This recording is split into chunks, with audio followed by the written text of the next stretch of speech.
Herzlich willkommen, freut mich sehr. War klar, dass viele Leute kommen, weil das eine besondere Sache hier ist. Sie wissen, wen wir jetzt alle begrüßen. So, please welcome Sir Stephen Frears.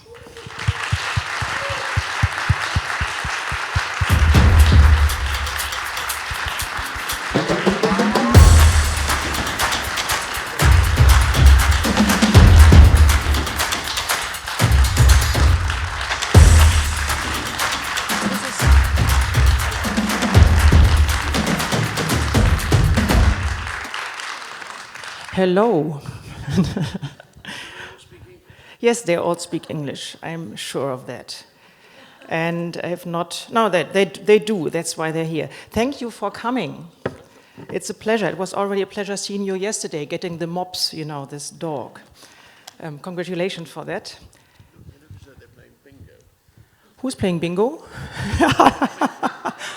We could play bingo. We also, I noticed that we have some magazines over here. There's even one on knitting. So if we get bored, I can read you some nice things about knitting instructions if you want to. Yeah, take your microphone, please. Okay, thank you. So again, thank you so much for coming. Thank you for your films that you have done. Over 70, I think. Over 70 films, is that true? I've never counted. Do you remember every one of them? I would think so, yeah. And you remember everything, so you know where you were standing and We can check all this. ridiculous things. We can check this because we have some of the films. Maybe you don't remember some of them and say, huh, I did this? I don't know. Anyway, we're going to talk a little and then we're going to open up the panel for you. So maybe you have some friendly and interested questions for us later.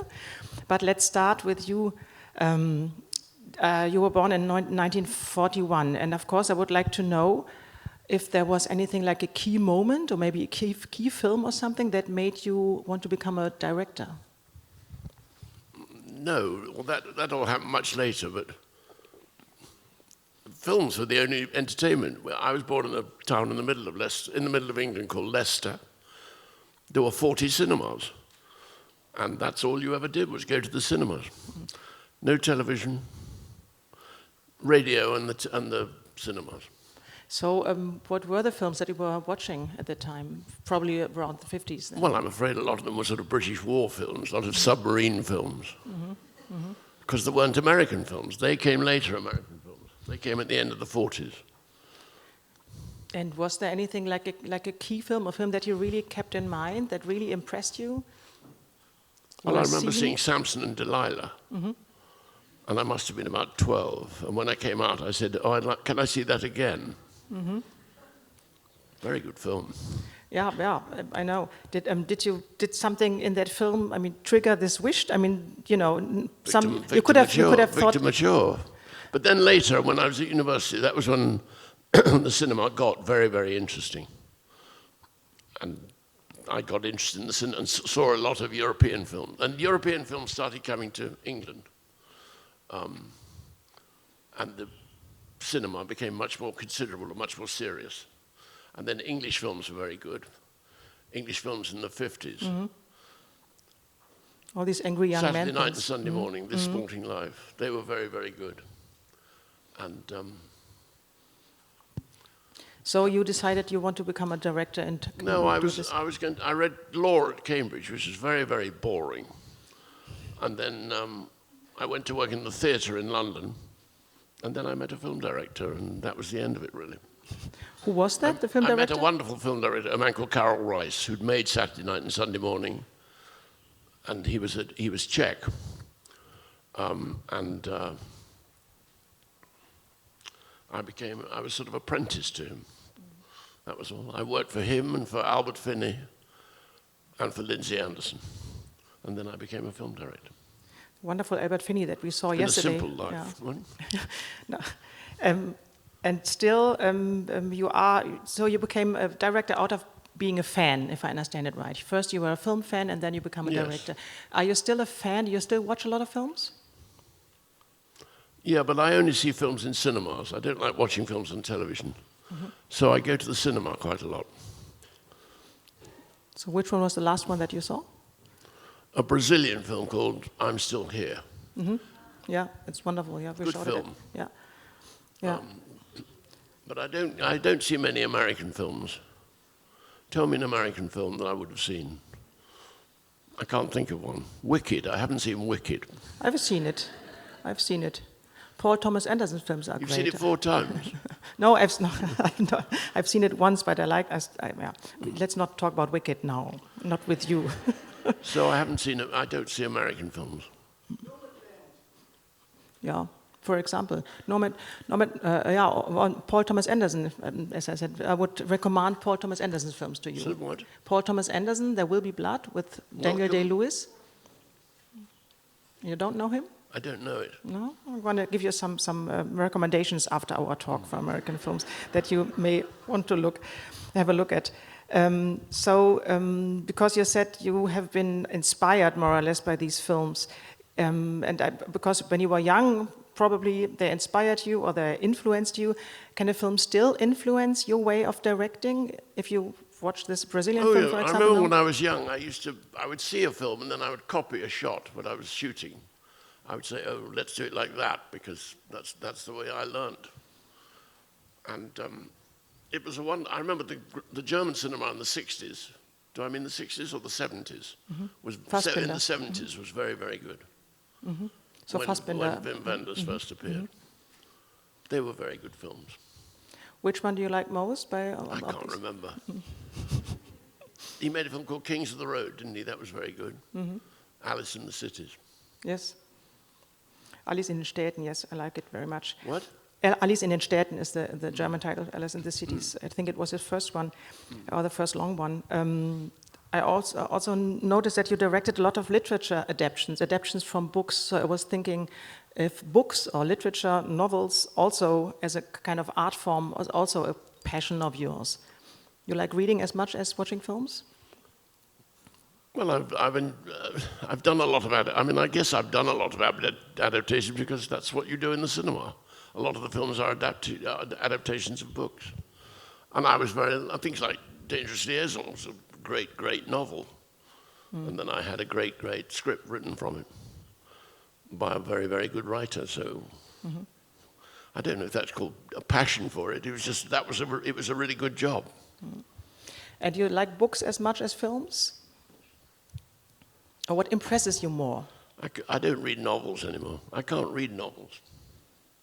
I can read fact, but I can't read novels anymore. They've just gone out of my life.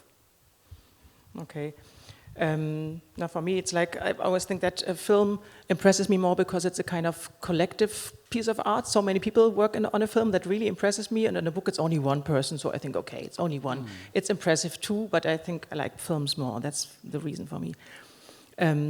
And we're going to see a few of your film, some excerpts from your films, and almost in every of your films, not in every one, but a lot of films have a lot of really great humorous scenes in it. And of course, as being a German, we are said to be not funny at all, which of course I deny. That is not true. But humor is a very important part in your films. What was the one? There was a German comedy a few years ago, wasn't there? Really? Was there one? Yes. That you heard of? I can't remember the name now. Was it somebody dressed as a bear or? Oh, you mean Toni Erdmann? You mean Toni Erdmann? That was very good. It was not really a comedy, it's a tragic comedy. We don't do comedies, no, because we are not funny. All comedy is tragic. Yeah, that's true. But, that's true. It was a very good film. But of course, that's a very hard thing to do, to find a universal kind of comedy or humorous language. How do you do that in your films? How can you know that the things that you find funny, other people will find? You read the script and it makes you laugh. So okay. Oh. And the writers I work with, the comic writers, they can all do jokes. So that's what I'm always drawn to. I'm very frivolous.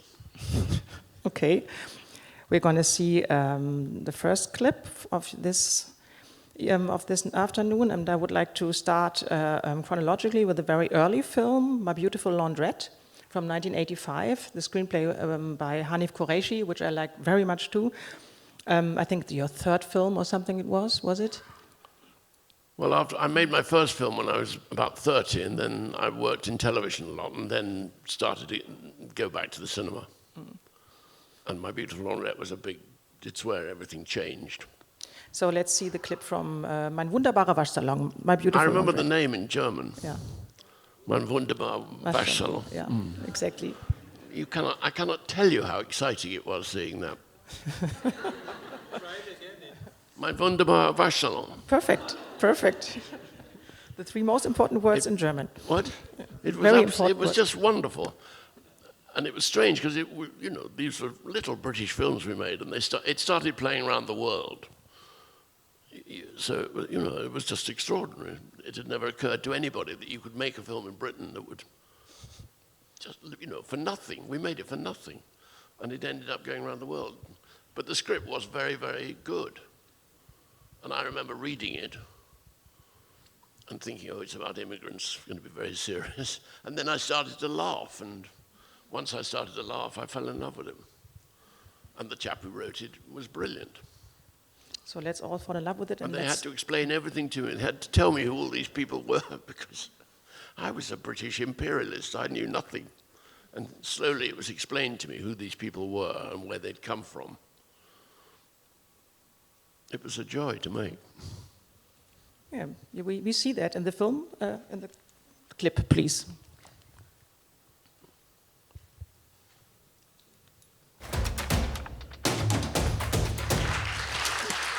Wonderful. Yes. Thank you so much for making me rewatching it. It's so beautiful. You want to make a successful film? Get Dan Day-Lewis. Yeah, exactly. I'm still in love with him. I fell in love with him in this film, I think. And it's so wonderful, and I love the way he's just climbing up this wall at the end and being so young and active. And he's And I remember the moon being out. When we did the boys kissing in the car, the moon was out. And I said, oh, let's get the moon in. It's so beautiful, and there all the chorus themes are there in this scene. I think the Thatcherism, the racism, Yes. the gay love. So Yes, it literally is all there. He's a very, very good writer, Hanif. He just puts everything in. I remember seeing it in the 80s, and it might have been the first gay kiss that I've seen in contemporary cinema. I mean, there are older ones, but I know people who were absolutely shocked when they saw it. They couldn't believe 2 boys kissing. Now it's very commonplace, very unremarkable. But in those days, it was historic. So what happened? What did people do? The world got more tolerant. No, I mean, what happened then when you showed this film? People were shocked, you say. No, it became this huge success. It turned out it was what the world had been waiting for. I thought it was about economics in England, but in fact it wasn't. It was a gay relationship that didn't end in tears and didn't end with people dying and being killed. It was 2 gay people being happy. So you had to face a lot of criticism about that and this time. No, people loved it. Yeah, Very, very uncriticized. And I think another thing that I totally forgot when I rewatched it now, it takes about almost 10 minutes before Omar, so this main character, talks for the first time. So it was very unusual for me to have such a long, the first 10 minutes are without any kind of talking. It's just showing right? them. Yeah. I found it brilliant. I hadn't seen it so often. So It's a long time since I've seen it. I can't remember it. yeah, that's what And I remember the thing with the eyelash in the doorway. And when I read it, that was when I started to laugh. And you just thought, oh, this is very sexy. This is really good fun. And it was it Daniel Day-Lewis' first really big role, was it? Yeah. And also, I think Hans Zimmer made music. He was very young there too, huh? Oh, of course. Where does he come from, Hans? From somewhere in Bavaria, I think. Hans, he was the assistant of a man called Stanley Myers. And they worked in a little studio. And Hans was the boy in the back room. And Hans sat there.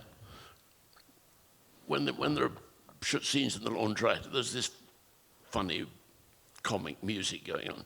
And Hans sat there doing that on a computer. Years later, I realized that he was the first musician to understand about computers and to realize that you could make computerized music in films.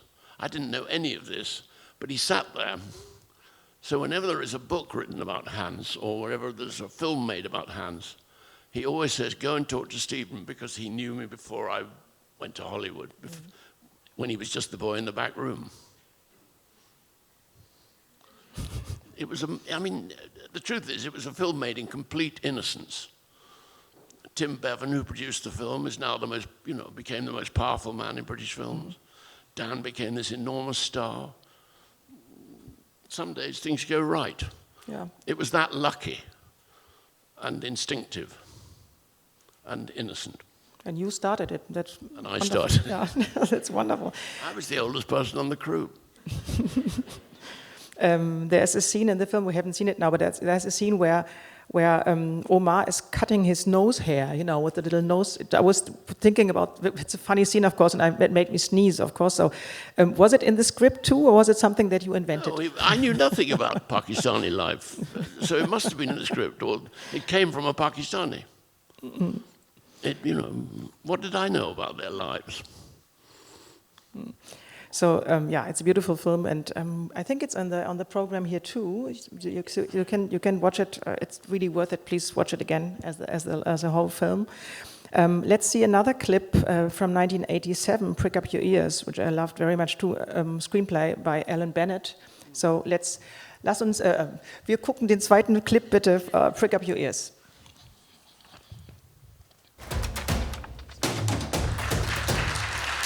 Thank you. Sex and pain. Yeah.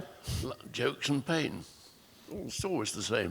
Yeah, and relationships that are really, really hard to understand in a way. I love this film too, also because of Miss Redgrave, of course, who's so great. Vanessa Redgrave is also so fantastic in this film. She looked very good, yes. God. Can you tell us something about Vanessa? Vanessa in the film? It was a tiny part that Maggie Smith wouldn't do it. She thought it was too. She thought the film was too dirty. I'm really shocking thing. Anyway, Vanessa did it. She looked wonderful there. Yeah. And Gary Oldman, of course, who was Gary also... was brilliant. Yeah. When we made The Laundrette, there were 4 actors. There was a list of 4 actors. Dan, Tim Roth, who I just worked with, Kenneth Branagh, who was desperate to do it, and Gary Oldman, who said he'd done it. So not bad to have a list of those 4 actors. And we chose Dan. The girls all said, no, you want Dan. Dan was what was known as top of the crumpet list. He was so handsome, so anybody would want to kiss Dan. Yes, I understand. But I also would say the same thing about Gary Oldman. I mean, everybody wants to kiss Gary too. Yes, Gary was, he's still working. He's brilliant. He won an Oscar, didn't he? Mm-hmm. And the truth is, now I think about it, it was a very, very lucky time. You could just pick these people up. They were, before they became famous, so they weren't asked, you didn't pay them a lot of money or anything like that. It was just using what was around, the people who were around. So Gary had played one of the Sex Pistols, Sid Vicious he'd played. So we were just using the people who we knew. Alfred Molina, of course, also fantastic in this film. He's Absolutely. wearing a wig all the time. Oh, yeah. Yes. And then ended up killing him. Mm. Good fun. It looked so enjoyable. Can you tell us something more about the shooting this film? A lot of it plays in this little apartment. No, we shot it. We built it at a studio. Tiny little. I mean, I'm sure what we built was bigger than what was there in the first place. They just lived in this part of London, in a one room, in a tiny little flat. It was quite straightforward. We just made the films. And how did you hear about it? Did you also read the script by Mr. Bennett? What Alan Bennett, the script is absolutely brilliant. And he won prizes for it. And, it wasn't as boyish as it was a darker story than The Laundrette. But, did well. Okay, I have some more clips. So let's see the next one, which is also a fantastic film that really impressed me so much. Gefährliche Liebschaften, Liaison dangereuse. What how do you say in English? Liaison dangerous liaisons. Yeah, liaison dangereux. Dangerous. Yeah. Yes. I had a very good period of about 7 years. A really good period. And this is definitely one of these period films. 88, I think you made it in 88, and it's adapted from a novel which is from 1782. And of course, you know, we all know it's not the first adaptation. For me, it's the best. Let's see the clip from Dangerous Liaisons.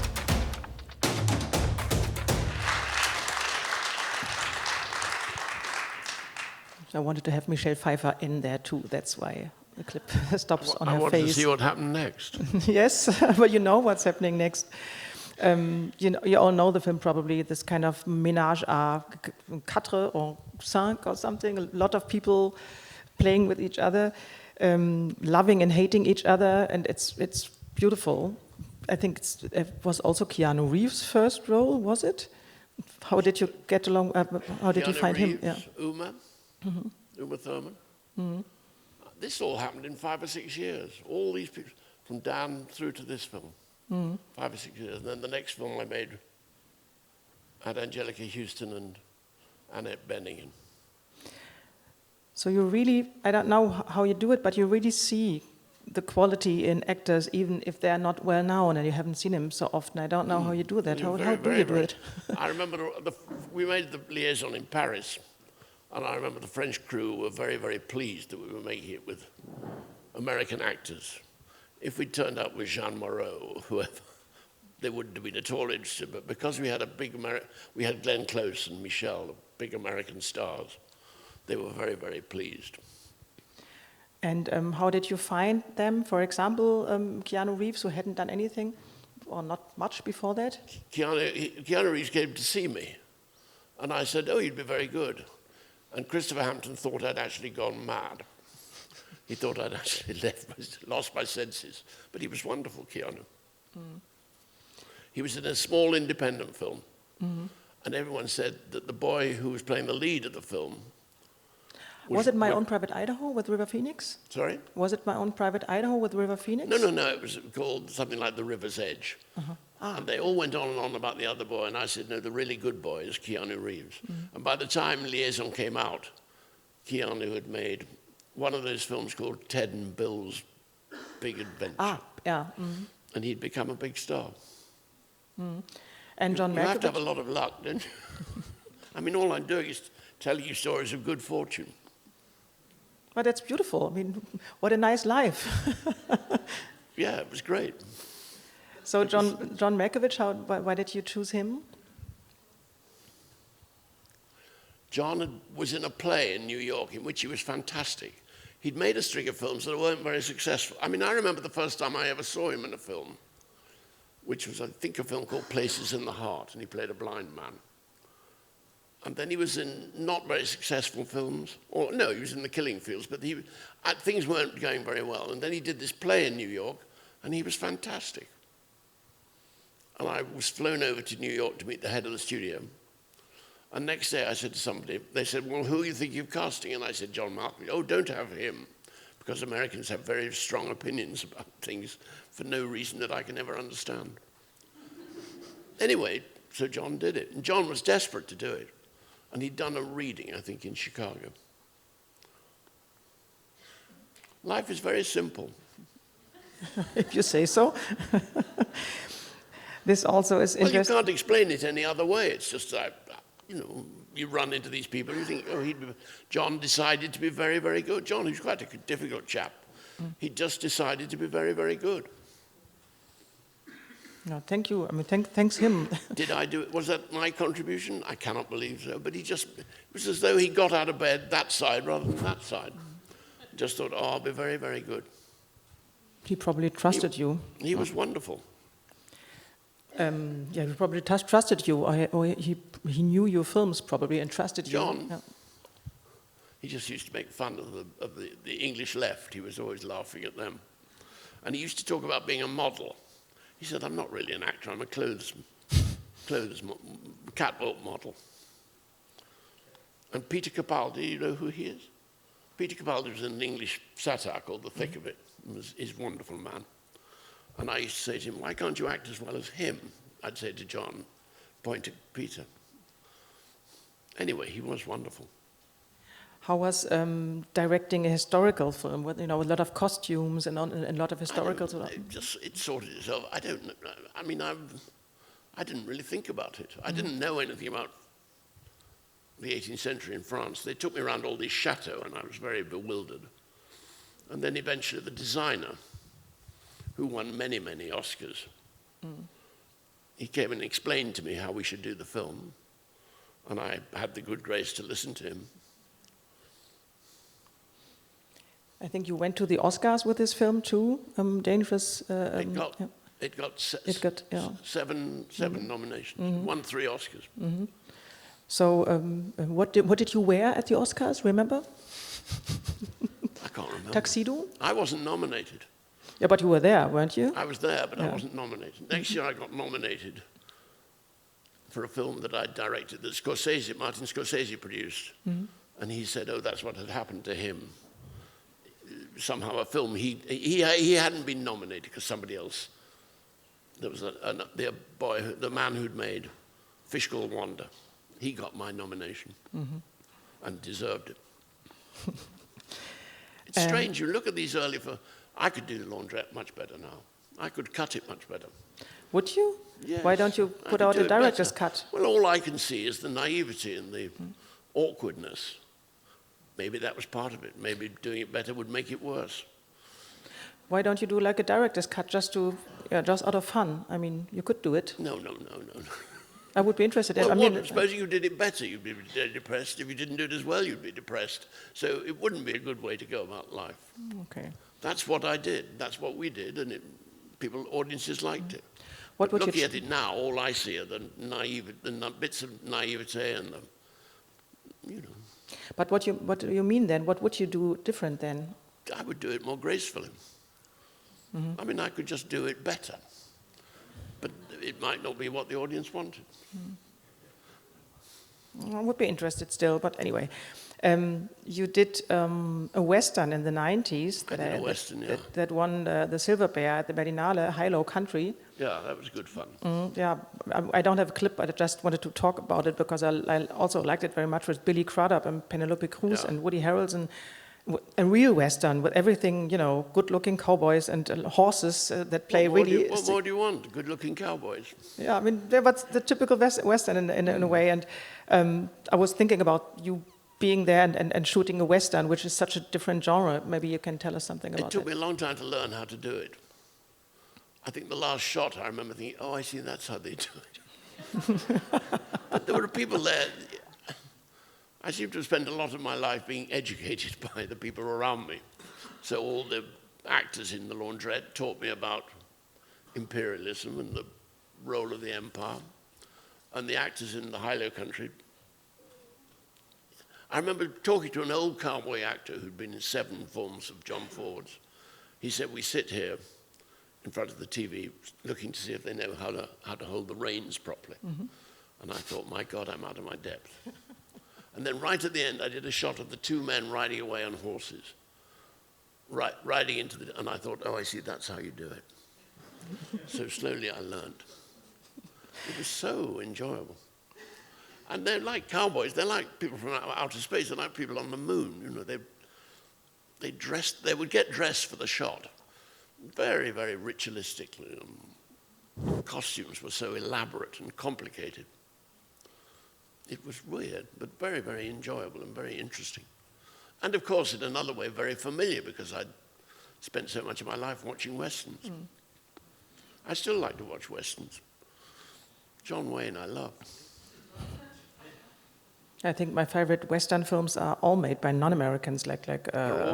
My favorite Westerns, I think they're all made by non-American directors, like Power of the Dog by Jane Campion or things like this. No. It's John Ford. You have to go to. It's John Ford. No, I like the Neon Western one. No. They don't know a thing. You want to go to the real source of the Nile. since it's already 1:45, we have a few more clips, but I think you should choose which one we show because we don't have time to show all of them. We have a clip from High Fidelity. We have a great clip from Florence Foster Jenkins, as you can imagine. I would recommend it. They did that last night. Yeah, but I have a longer version. I don't know. Have you all been there last night at the... Everybody? You haven't. Oh, well, you should see Florence. It's a fantastic clip. It's a really very funny. funny scene. And we have Philomena, a clip, and one. I think we should maybe two, maybe High Fidelity and Florence Foster Jenkins. Well, Is it it okay? sounds as though I should shut up. No, we had these beautiful clips, and I thought it would be nice. No, you don't shut up. We can talk about it without clips too, if you want to. No, do whatever you want. Okay, then I'm going to show a short clip from I have High a plane to Fidelity. Yeah, High Fidelity, bitte den Clip.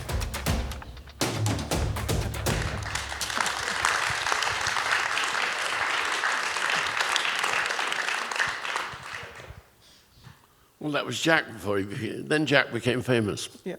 Unaffordable. Poverty is a source of great strength. If you say so. I love that there's a Spaceman 3 record at the end that you see there. Did you choose which records are to see on display in this scene? No, or was it? These boys all knew everything about music. They did all that. Mm. But I think music, of course, you know, that's the Nick Hornby book, you know, High Fidelity.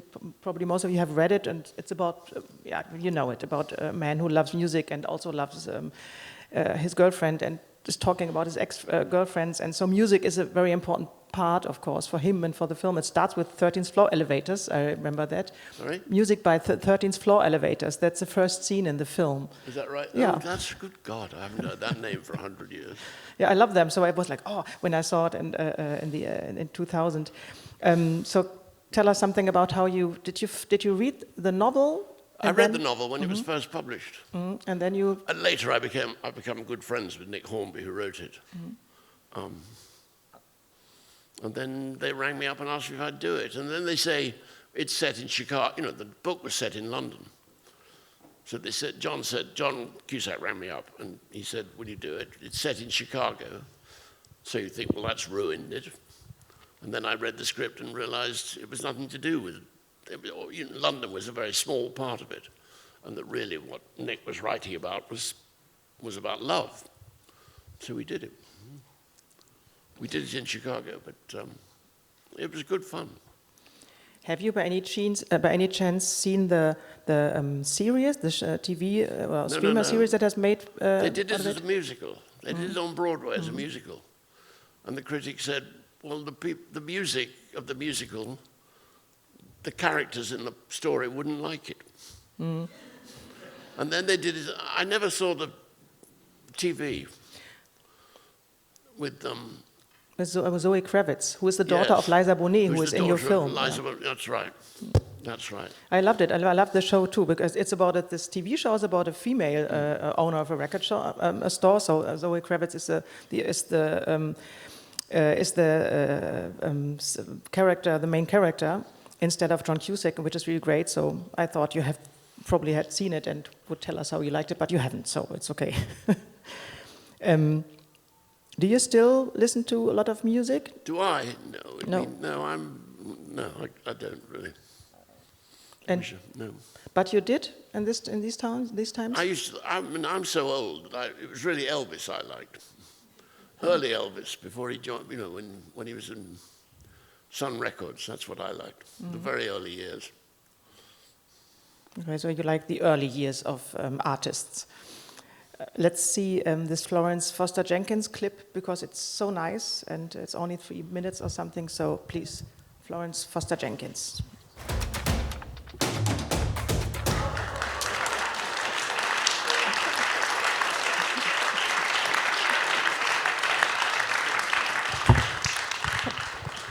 Poor Meryl is a really good singer. She was supposed to be a singer, not an actress. She trained as a singer. There you are, we just insulted her. But I mean, you must have seen it like 30 times, 300 times, and you still have to laugh. We all have to laugh. So I hadn't seen it for 20 years. No. But you Till I probably saw it last night. laughed a lot while shooting yes, no, it. it makes me laugh a lot. And when you shot it, I remember a lot of laughter. Yes, the editor, the sound editor, said, "No, well, mainly what I'm doing is taking the sound of your laughter out of takes."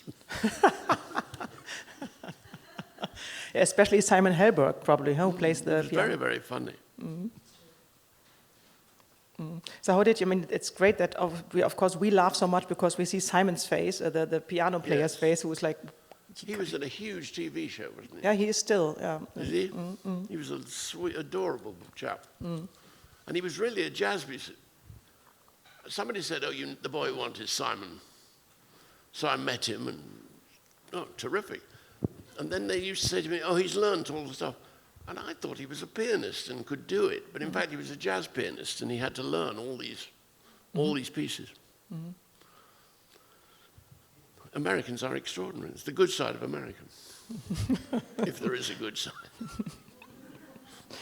So how did you, in a way, conduct this scene? I mean, you said she could sing actually, but there she, of course, Meryl could sing pretends, very, very well. pretends to not be able to sing. So what did you say to her?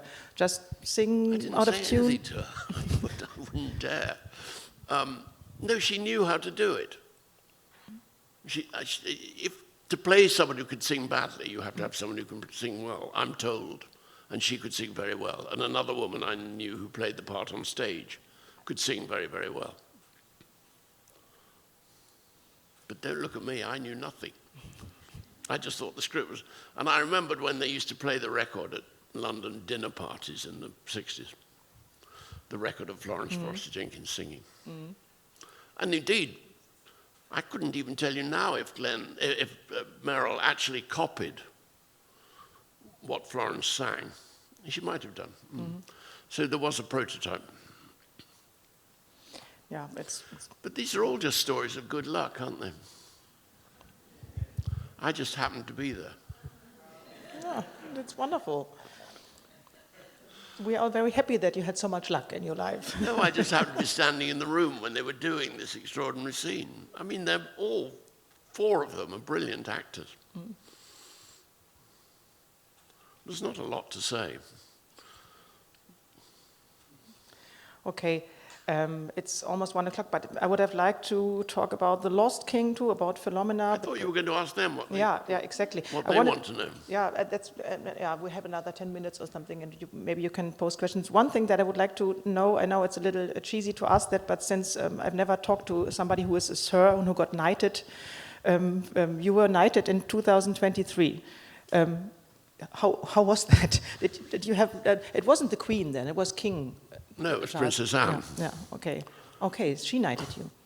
The king had cancer and Will's wife had cancer, I think. So Princess Anne did it, but the children all said, "Oh, she's the really good one." Everybody was happy. So how was that? You went there and you kneeled and. Well, I went to Windsor and there were Van Dycks on the... I mean, it was... I don't live in that world, but suddenly there were paintings that I recognized. Van Dyck's paintings of Charles I. And did you have to kneel down? Yes. It's humiliating, isn't it? Wasn't it? Was it? I had a sword on my shoulder. But very soft, I think. Huh? Sorry? The sword is put down very soft on your shoulder. That's what Yes. it looks very soft. Yeah. And then was there like a reception afterwards? A coffee at the Windsor? No, we went and had tea at the hotel opposite. Tea, of course. Yeah. Okay. They just throw you out. Next. Next night. Yes. But yeah, still wonderful. I would love to see it. But I now think that I got a knighthood for being in the room at the same time as these actors. Just part of the good fortune. Okay, so maybe you have questions. We don't have so much time, but maybe some. I can't see, but there's one. We have a microphone too, and Trixie is giving it to you in the first row. Yes, I was wondering, how do you rehearse with the actors? Once you've chosen them, are you rehearsing with them together? Do you talk about the protagonists they have to play, the characters? How is that process with the actors? I talked to them very, very little. Indeed, Hugh this morning said, "No, that's absolutely right. The good directors don't talk. I mean, they're very, very skillful people. They're very, very highly paid people. As Woody Allen would say, why do I then have to tell them what to do? They're generally extremely intelligent. They know their characters. They know what they're doing. It's very seldom that you have to, if they're on the right course, you know, you leave them alone. They know how to do it. So how do you get them on the right course? You could shout at them. Do you do that? Well, you just have to get them. I mean, it's pretty obvious. In this scene, you are playing a woman who can't sing very well, who thinks she does sing. You know, there's nothing to say, really. If it's a good script, it'll be perfectly clear. Okay, question answered. Another one? Is there anyone? Oh, there's somebody. I don't see you so well, but I think, yeah. Thank you so much for a very insightful talk. I wanted to ask what advice you can give to rookie new filmmakers who are just about to make their first feature film. The only advice is make a film. Make a film and finish it, cut it. There's nothing else to do. I mean, I learnt entirely by whatever it is I know. I have learnt the hard way. I just made films. And would you advise us to still go ahead and make the film even though we don't have any financial support? oh, yes, absolutely. That's what I was trying to, when I said poverty is a source of strength, we made The Laundrette for nothing. We made Brian and Maggie for very, very little. What matters is the work. Nothing else matters. I mean, it's nice if you're being paid, and it's, you know, I'm good luck. But it's really just making the film. Dan Day-Lewis was desperate to play in My Beautiful Laundrette. He was desperate for My Beautiful Laundrette. And I realized the other day that when I made The Queen, Helen Mirren was desperate to play the Queen. She knew that she'd found the part that would sort of complete her work, her life. And of course she got the Oscar. If you have people of that degree of talent, there's very little you have to do. You have to make sure it's all in the right place and shape it and a bit of this and a bit of that. But, you know, you're lucky to have them. So yes, if you don't have any money, I think Helen rang me up when the money must have wobbled or something, and she said, well, we can do it for very little money, or we can do it for more money. It was a matter of complete indifference to her, whether it was a well-paid job or a badly paid job. What mattered was doing it, because she had found the part that she was looking for. Thank you. So just find the right So go ahead kind and of do people. it. And if you make a film, then other people will, if you're any good, other people will employ you and give you other films to make. And if you're no good, that's a separate issue. There's another one? Okay, in the first row. Hello. One of your more unusual projects was a live television show called Failsafe with George Clooney.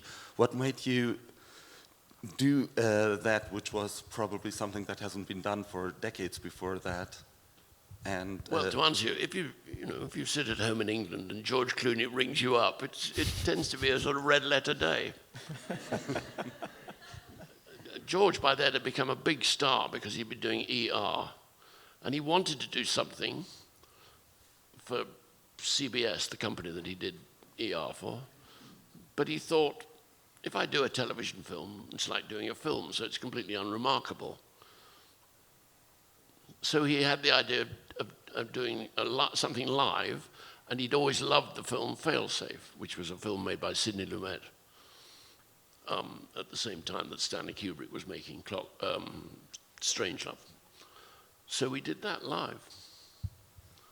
And they were very, very scrupulous. I kept saying, well, why can't we shoot it, edit it, and then tell them it's live? They won't know the difference. They thought that was disgraceful European behavior. No, I think it was quite a good film. And the second question I have, is it more difficult now to get projects for the cinema going compared to, let's say, TV, which you've done quite a lot in recent times? Well, TV has got difficult now. Yes, because the American studios, you know, they make these cartoon films. I mean, I don't see them, so I don't know a lot about it, but they're not the kind of films that I'm in. I mean, the American cinema became more and more sort of childish and infantile, and the films seem to me to get worse. But people go on trying to make films. It's a sort of heroic, idiotic struggle, but that's all one can do, is just try and make films. So it's got much tougher, yeah. I mean, I've been trying to make a film about Billy Wilder, the great Austrian director. No one in America is interested in him. You simply couldn't get any money. And it was a very good script.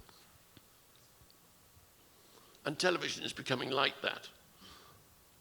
You know, these streamers, Netflix. Thank you. Okay, there's time for one more question over there.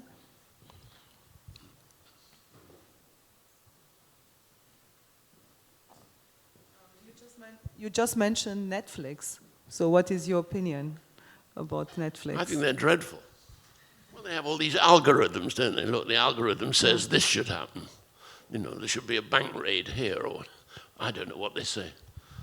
You know, in the old days, the people you dealt with in the studios more or less liked films. They might not have been as sensitive as you were, but in principle, they knew what films were and were in that business. But now it's controlled by computers, and Netflix seems to be the worst of all. I think the only good thing about Netflix is that there's a new platform for young directors. I mean, it's a possibility for diversity also. Well, if they're doing gives that, a chance then to that's a good directors thing. to be discovered. Good for them. But the only dealings I've had have been, you know, with people who didn't really know what they were talking about. So I'm less enthusiastic about them than you are. I have two more questions, actually. One is quite personal, and the other one is regarding the future, what are your upcoming projects? The first question, the personal one, is regarding your mother. Your mother, you discovered when you were in your late 20s that your mother is Jewish. How did this actually affect you? So, my grandmother had her 80th birthday, and my brother told me that we were Jewish, that my mother was Jewish. And for some reason, by then there were people telling me I was Jewish, and I kept saying, no, I'm not. I was, you know, baptized into the Christian church, whatever it is. I mean, in as much as one always feels slightly odd in life, you just thought, oh, maybe that was what it was. And then, of course, I went to work in Los Angeles, which is a Jewish town, and particularly the film industry is a Jewish industry. I worked with Dustin Hoffman, and he, you know, he's fully Jewish and officially Jewish and celebrates his Jewishness. So I learned a lot that way. I have no idea if it's affected me at all. But I work in the Jewish profession. I can see that, and it makes me laugh. And I think, I don't know why my mother, I mean, I don't remember anti-Semitism or anything like that. And her sister, my aunt, said, oh, she was just fed up being Jewish. So it was, I mean, a long, long time ago, you know, 150 years ago, her family would have come from Poland. But, you know, and I can see that in 1941, that time, it was a very sensitive subject, being Jewish. But I never heard of persecution of any kind. And the next project? I'm unemployed. I've got to get a job. I've got to get a job. What about running a film festival? Running a film festival? Are you mad? Be ghastly to have to deal with people like me. No. All I can do is make films for some reason. So, and I depend on material coming in. All the things you've shown tonight, you've shown this afternoon, you know, they were all things that I read. I remember the script of The Laundrette coming And I say I started to read it and then I started to laugh. And that's why I think I've had such a lucky life, because I read it and said, oh, this is wonderful. Yes, of course we should do this now. And then for some miraculous reason, money appeared and we were able to make it. So it's always really been like that. I've been hired. I very seldom, I don't do what everybody else calls development. Well, I think I'm going to have to do it now because I don't think the kind of films that I like to make are sort of being made now. So if you have a funny script, a good and funny script, just send You got a script on you? Any good? I'm very sure that you're going to have some more luck, and please make some more films with it. Thank you very much. It was wonderful to talk to you. Thank you very much for your films that you have made so far and for the next ones that are going to come. Thank you very much for being here. Stephen Frears.